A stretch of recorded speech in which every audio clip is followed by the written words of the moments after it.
Pada tahun 2007, diselenggarakan konferensi internasional pertama tentang pencegahan dan rehabilitasi gangguan pendengaran. Konferensi tersebut terselenggara di Beijing oleh Pusat Penelitian Rehabilitasi Anak Tunarungu Cina atau CRRCDC, Federasi Orang Cacat atau CDPF Beijing China, dan WHO.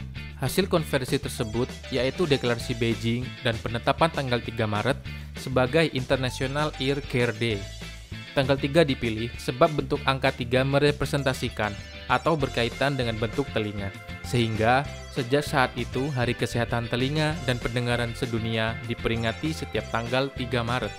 Di Indonesia sendiri, pemerintah telah mencanangkan tanggal 3 Maret sebagai Hari Kesehatan Telinga dan Pendengaran Nasional mulai tahun 2010. Sehingga sejak saat itu, tanggal 3 Maret setiap tahunnya, Indonesia memperingati Hari Kesehatan Telinga dan Pendengaran Nasional. Tanggal 3 Maret diperingati sebagai Hari Kesehatan Telinga dan Pendengaran atau HKTP, atau Hari Pendengaran Sedunia atau World Hearing Day. Data WHO menunjukkan mengenai perkiraan ada sekitar 360 juta atau 5,3% orang seluruh dunia mengalami gangguan cacat pendengaran.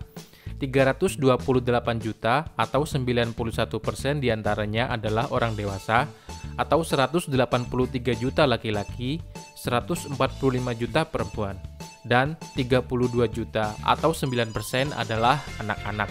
Hari Pendengaran diperingati untuk meningkatkan kesadaran masyarakat terhadap kesehatan telinga dan pencegahan gangguan pendengaran, karena indera pendengaran merupakan investasi masa depan.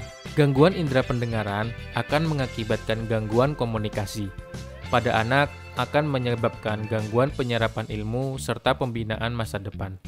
Sedangkan pada orang dewasa akan sulit bersosialisasi, mencari maupun mempertahankan pekerjaan. Sayang sekali, peran penting indera pendengaran masih kurang mendapat perhatian serius dari pemerintah dan masyarakat. Data Indonesia menunjukkan prevalensi ketulian cukup tinggi, yaitu 4,6%, penyakit telinga 18,5%, gangguan pendengaran 16,8%, ketulian berat 0,4%, populasi tertinggi di kelompok usia sekolah 7-18 tahun. Jadi apalagi pada saat pandemi seperti ini ya, kebanyakan juga anak muda-muda itu sekarang seluruh kegiatan sekolah, akademiknya itu semuanya dikerjakan di rumah. Sehingga akan lebih sering menggunakan headset, handphone seperti itu. Dengan gelombang headset itu sebenarnya sangat besar ya, apalagi kadang kita tidak sadar bahwa kita akan menyalakan volume itu sangat tinggi. Padahal secara normal telinga kita itu dalam ambang hanya 20 desibel, tapi pada saat penggunaan headset yang secara maksimal itu bisa di atas 60 desibel, dan itu apabila dilakukan setiap hari itu akan merusak telinga secara keseluruhan, bukan hanya sebelah saja tapi bisa kanan dan kiri.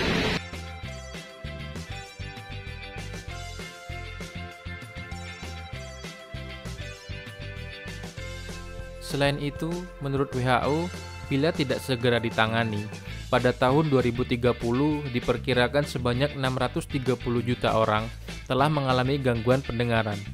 Total hingga tahun 2050, angka tersebut dapat meningkat lebih dari 900 juta orang.